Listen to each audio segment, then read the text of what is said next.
Brawl Stars and I have a very complicated relationship. Sometimes I'm having the time of my life, grinding out my brawlers and playing with friends. But most of the times, I'm one bad match away from throwing my phone across the room. But no matter how much it drives me crazy, I keep coming back. Maybe it's my crippling gambling addiction, or maybe it's the fact I've dropped so much money into this game that quitting now would just feel like a waste of my life. Either way, there's something about Brawl Stars that just hits different. The game's massive roster of brawlers to unlock has me in a chokehold. With new brawlers and content dropping every month, it feels like there's always something new to chase. So I thought it'd be a fun challenge to take some of these amazing character designs and translate them to Lego form. I present to you set number 71045.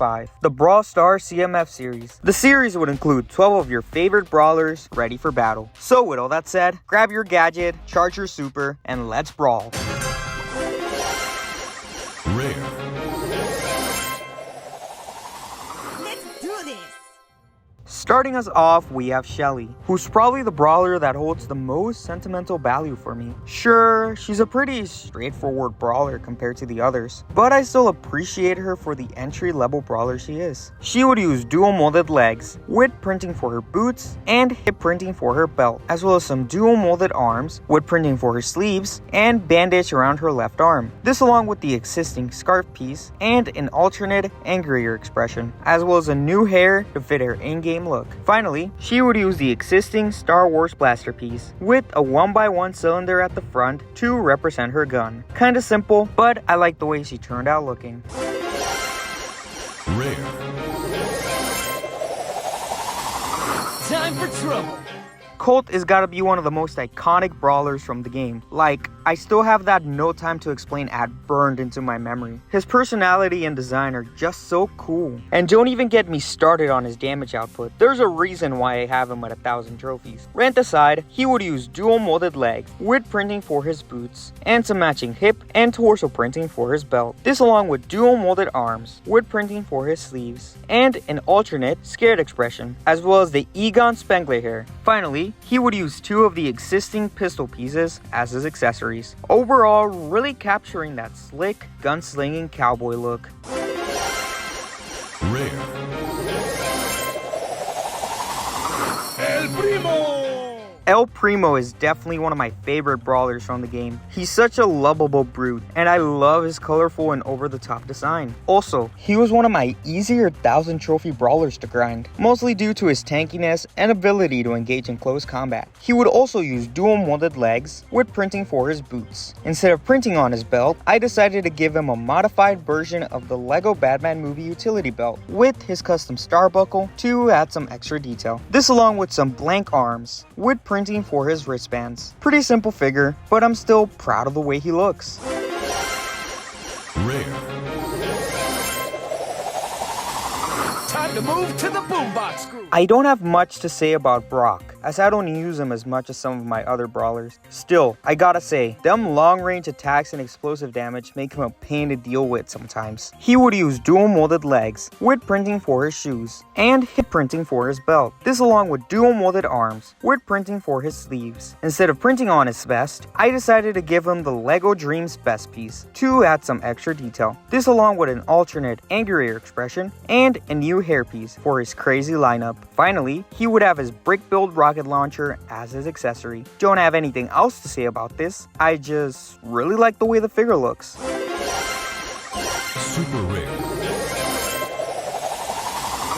Who wants some TNT? Dynamike is one of those characters that I love playing, but hate playing against. Don't get me wrong, I love his explosive nature and quirky personality, but his ability to control zones makes him so annoying to play against sometimes. He would use mid-legs, with some printing for his shoes, as well as dual molded arms, with printing for his sleeves, and a new neck attachment piece for his barrel full of dynamite. This along with the existing Santa beard piece, and a minor hat piece. Finally, he would use 2 of the existing candle pieces to represent Dynamite as his accessories. In the end, I'm just proud of how he came out looking. Super rare.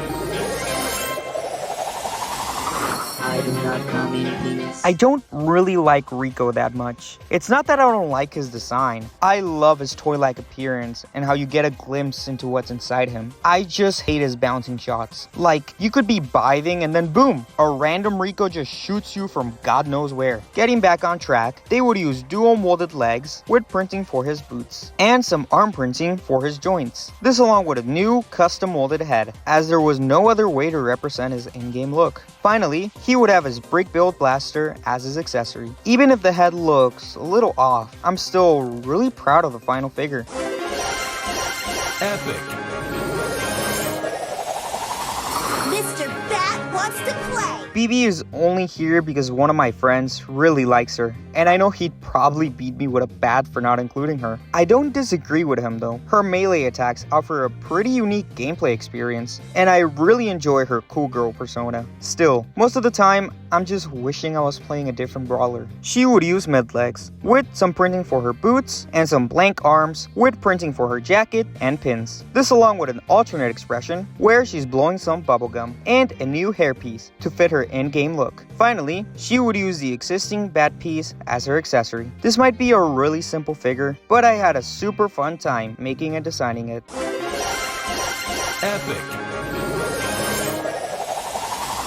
I could do this if I wanted to. I have a confession to make. Edgar was the first brawler I ever got to 1,000 trophies. Now, before you come at me with pitchforks, I only did it because I dropped like $5 to get his Tata skin, and I just had to get my money's worth. Like, look at him. Isn't he adorable? He would use dual molded legs, with printing for his shoes, and some matching hip and torso printing for his belt. This along with dual molded arms, with printing for his sleeves, and a new scarf piece that covers up his mouth like in the game, as well as the spooky boy hairpiece to bring the whole figure together.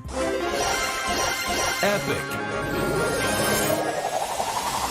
This is so cool! Now, I just recently unlocked Colette, so I don't have much to say about her, but from the little I've played of her, she's really good at dealing with tanks. Also, her design is pretty interesting, to say the least. She would use dual molded legs, with some printing for her shoes, and some matching hip and torso printing for her vest. This along with blank arms, with some printing for her sleeves, and an alternate embarrassed expression, as well as a new hairpiece to represent her messy hair from the game. Finally, she would use the existing book piece, with some printing to represent her scrapbook, and the 2x1 flat tile inside, with printing to represent one of the pages you can see in the game as her accessory. Even if that hair took me a while to figure out, I think she came out great. Mythic.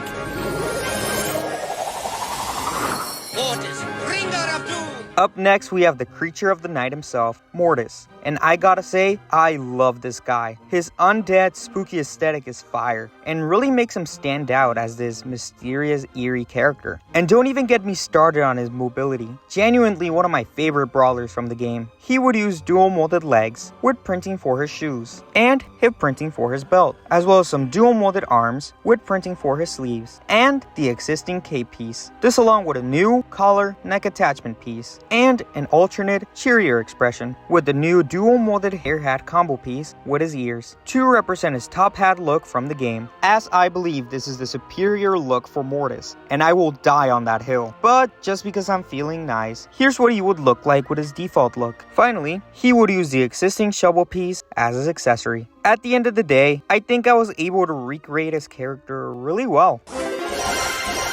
Mythic. My check.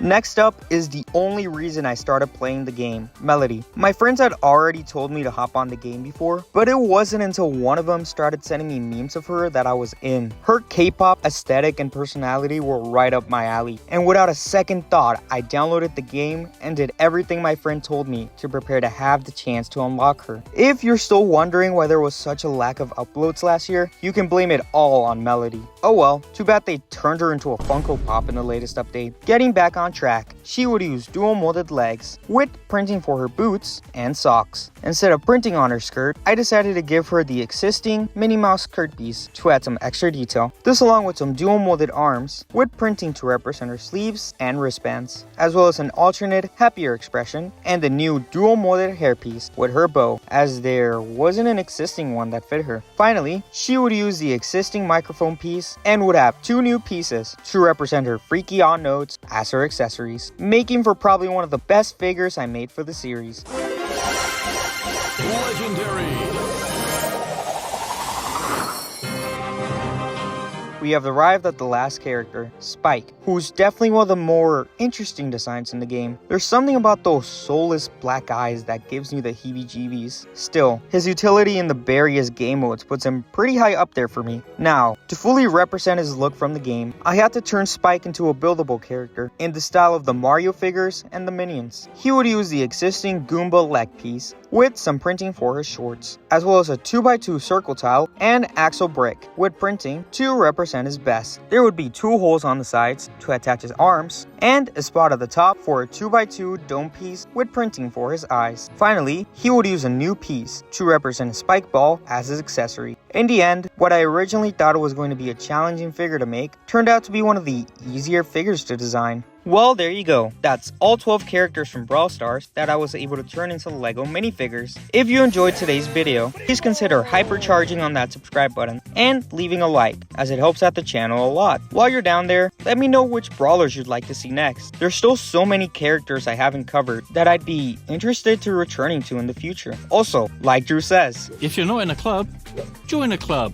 and consider joining me and my friend's club. Who knows, maybe you'll get a chance to play with me. Really though, we need better members. The club link will be in the description down below. As always, have a great day, and remember to stay awesome and creative. See ya!